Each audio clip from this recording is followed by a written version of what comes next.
श्री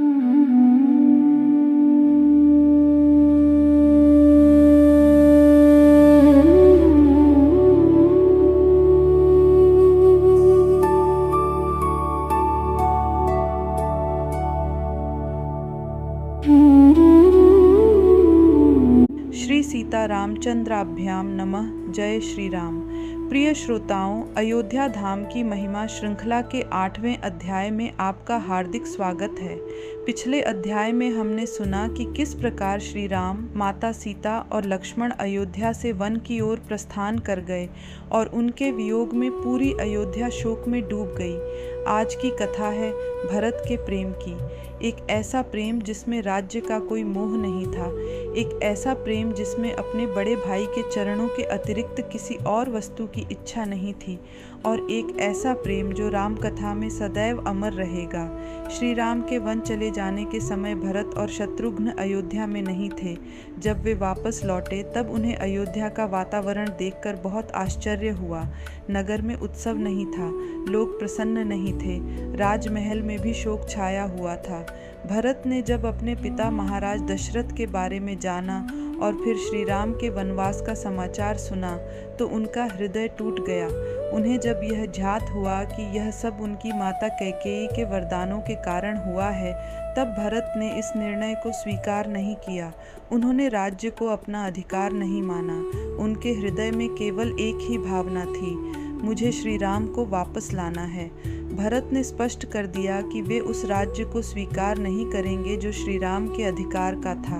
उन्होंने गुरुजनों, मंत्रियों, माताओं और अयोध्या के अनेक लोगों के साथ श्री राम की खोज में वन की ओर प्रस्थान किया। उनका उद्देश्य केवल एक था, अपने प्रिय भाई श्री राम को वापस अयोध्या लाना।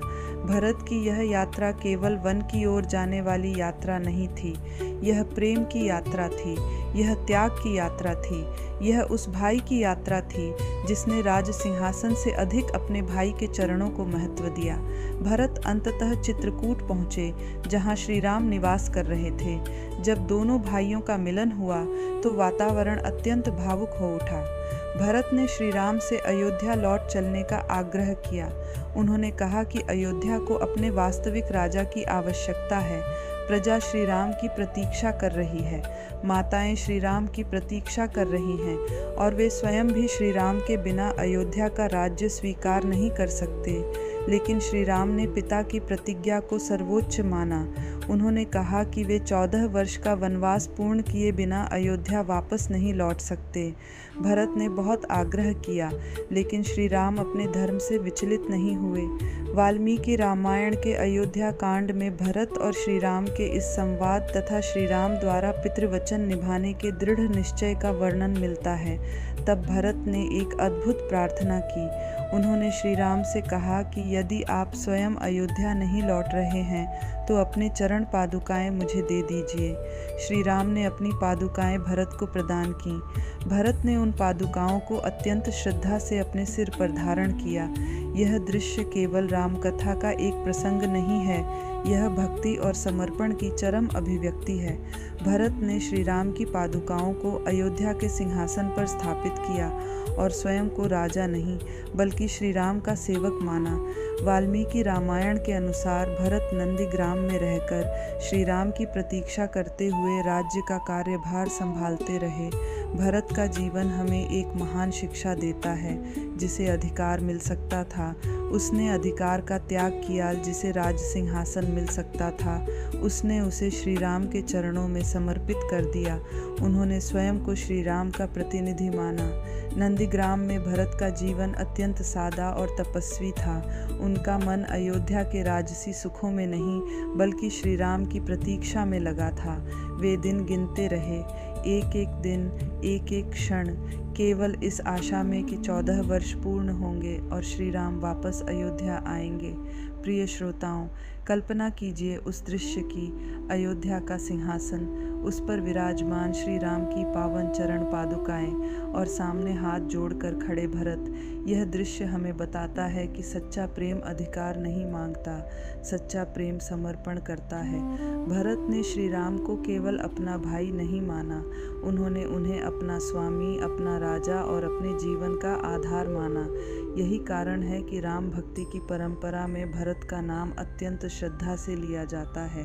अयोध्या की महिमा केवल इसलिए नहीं है कि यहाँ श्री राम का जन्म हुआ। अयोध्या की महिमा इसलिए भी है कि इसी भूमि ने भरत जैसे त्यागी भक्त को जन्म दिया।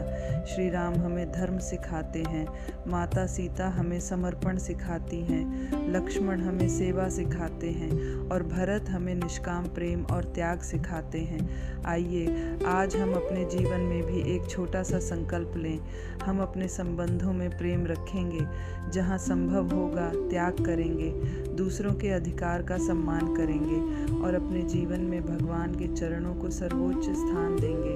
अब कुछ क्षण प्रभु श्री राम और भरत के दिव्य मिलन का ध्यान करें। चित्रकूट की पावन भूमि, वन की शांत वायु, सामने श्री राम और उनके चरणों में प्रेम से झुके भरत।